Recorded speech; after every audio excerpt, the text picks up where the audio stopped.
नमस्कार साथियों, आपका एसके क्लासेज में हार्दिक स्वागत है अभिनंदन।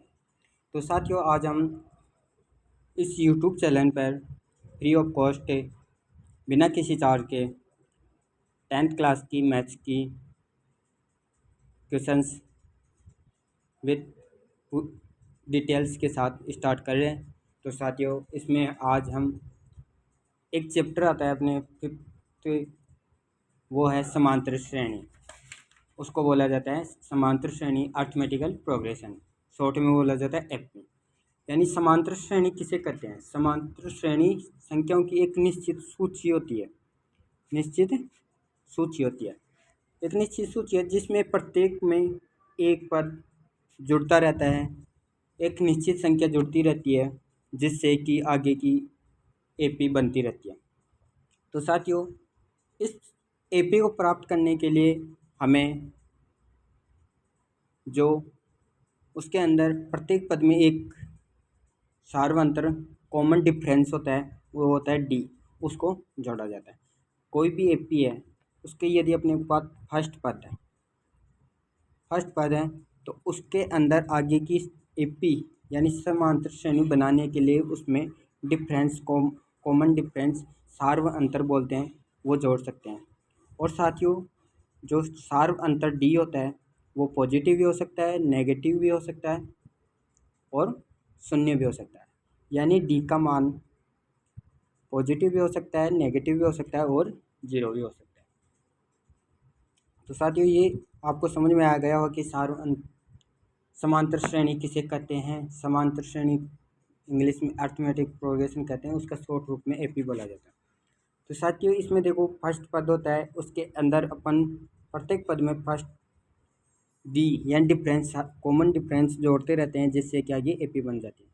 और जो एपी होती है वो दो प्रकार की होती है, एक तो निश्चित होती है और एक होती है अनिश्चित, यानी इनफाइनाइट और फाइनाइट। यानी एपी कितने प्रकार की होती है? फाइनाइट और इनफाइनाइट, परिमित और अपरिमित।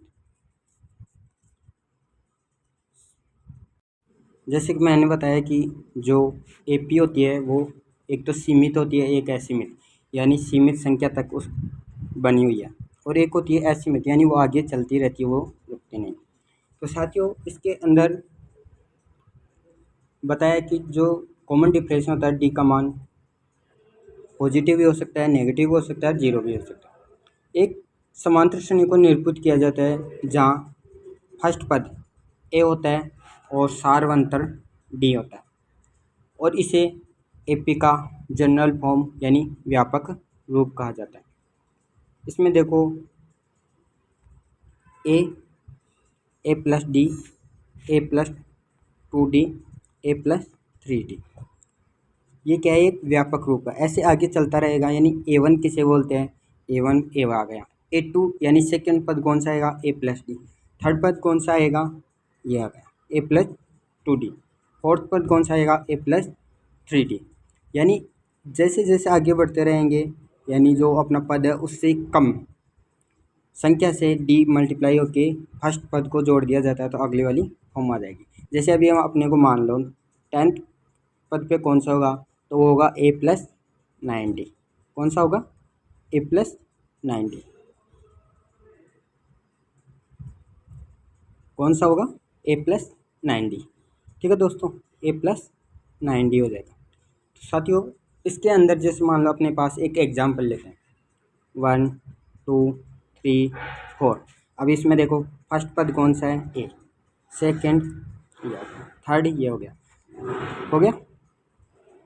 अब देखो इसके अंदर अपने को ए निकालना है तो 1 आ जाएगा। यदि डी निकालना है तो A2 minus A1। A2 minus A1, इसको तो A1 बोल देंगे, इसको A2, इसको A3, इसको A4। यानी इसमें से इसको घटा देंगे, इसमें से इसमें, यानी A2 माइनस A1। तो A2 माइनस A1 करेंगे तो 2 माइनस 1 यानी 1। ठीक है दोस्तों, अब आगे देखो इसमें अब आगे भी क्या कर सकते हैं, जैसे कि इसमें दिया हुआ है A3 माइनस A2। तो A3 क्या है? इसमें 3, और A2 क्या है? 2, यानी 1। तो यहाँ पे देखो डिफरेंस आ रहा था वो सभी में कॉमन आ रहा है। यदि कॉमन डिफरेंस सभी का जैसे A2-A1 A3-A2 A4-, यदि समान आ रहा है तो वो AP बनेगी, और यदि वो अलग अलग आ रहा है डिफरेंस तो वो AP नहीं बनेगी। तो साथियों ये एक बेसिक क्लास थी, यदि हमारे द्वारा दी गई अच्छी लगी हो तो साथियों चैनल को लाइक करिए, सब्सक्राइब करिए, जिससे कि मैं मोटिवेट हूँ और आगे भी ऐसे कंटिन्यू आपके फ्री ऑफ कॉस्ट क्लासेस उपलब्ध करा सकूँ, और जिससे कि आपकी एक अच्छी तैयारी हो सके।